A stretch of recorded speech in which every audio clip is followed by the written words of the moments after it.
আজকের recipe chicken কষা। বাড়িতে যে কোনো অনুষ্ঠান হোক এই চিকেন কষা কিন্তু থাকবেই। নমস্কার বন্ধুরা, মিসেস মজুমদার কিচেনে আপনাদেরকে স্বাগত জানাচ্ছি। বাঙালির ঘরে যে কোনো অনুষ্ঠানে মিষ্টি এবং দেশি মোরগের কষা হবে না তা কিন্তু হতেই পারে না। তো আমি নিয়েছি 500 গ্রাম চিকেন, সাথে নিয়েছি একটি বড় সাইজের আলু, 3টি টুকরো করে রাখা আদা আর 3টে পেঁয়াজ। সাথে নিয়েছি কিছু পরিমাণ রসুন আর নিয়েছি কিছু ঝাল কাঁচা লঙ্কা। প্রথমে আমি আদাগুলোকে ছোট ছোট পিস করে কেটে নিলাম। তারপর একটি মিক্সি জারে কুচানো আদা, কাঁচা লঙ্কা আর দিয়ে দেব রসুন আর একটি ছোট্ট পেঁয়াজ কেটে সাথে একটু জল দিয়ে এটাকে পেস্ট বানিয়ে নেব।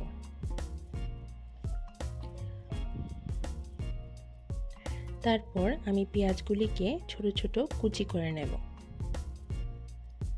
এবার আমি আলুটিকে ছোট করে কেটে নেব। এবার ম্যারিনেট করার জন্য একটি বড় বাটিতে মাংসগুলিকে ঢেলে নেব। সাথে দিয়ে দেব আলু, দিয়ে দেব কুচানো পেঁয়াজ, দিয়ে দেব আদা বাটা, রসুন বাটা আর কাঁচা লঙ্কা বাটা। তারপর দেব পরিমাণ মতো নুন, হলুদ, দিয়ে দেব পরিমাণ মতো জিরা, আমি এখানে একটু বেশি জিরা ব্যবহার করছি, দিয়ে দেব কাশ্মীরি লাল লঙ্কা আর দেব কিছু কাঁচা সরষের তেল। এবার এটাকে ভালো করে মেখে কিছুক্ষণের জন্য রেখে দেব। এখন কড়াই গরম বসিয়ে তাতে একটু তেল দিয়ে দিলাম। তেল গরম হলে দিয়ে দেব 3টে তেজপাতা, একটু নাড়িয়ে দিয়ে দেব বেশ কিছু আস্ত মশলা। তাতে আছে 3টে শুকনো লঙ্কা, একটি দারচিনি, 6-7টি এলাচ আর 1 চামচ পরিমাণ গোলমরিচ আর অল্প লবঙ্গ। এগুলিকে একটু নাড়িয়ে দিয়ে দেব অল্প একটু কুচানো পেঁয়াজ।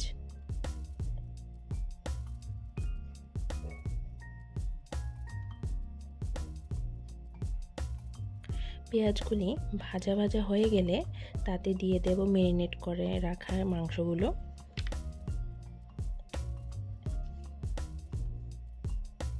তারপর মাংসগুলিকে ভালো করে সমস্ত মশলার সাথে মিশিয়ে নেব। মাংসগুলিকে ভালো করে কষিয়ে নিতে হবে যতক্ষণ না পর্যন্ত মাংসগুলির গায়ে লাগা জল শুকিয়ে আসে আর তা থেকে তেল আলাদা হওয়া শুরু করে। কষিয়ে নেওয়ার প্রসেসটা সম্পূর্ণ হাই ফ্লেমে করব।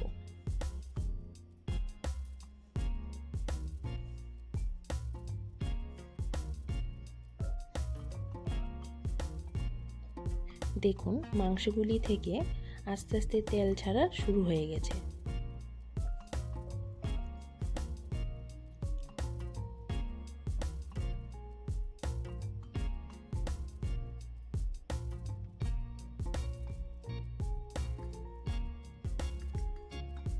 ভালো করে কষিয়ে নেওয়ার পর তাতে জল অ্যাড করে দেব।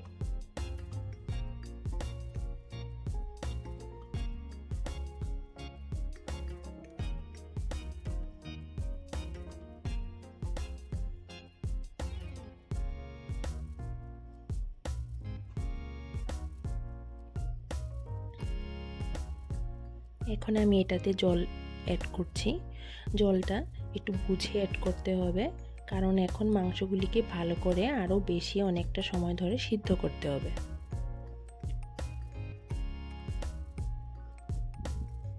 আমি গ্রেভির জন্য বেশ আরও কিছু পরিমাণ জল দিয়ে দিলাম।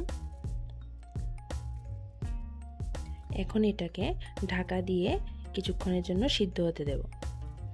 তারপর ঢাকনাটা খুলে চেক করব যে সিদ্ধ হয়েছে কিনা। সবশেষে তাতে একটু গরম মশলা পাউডার অ্যাড করব।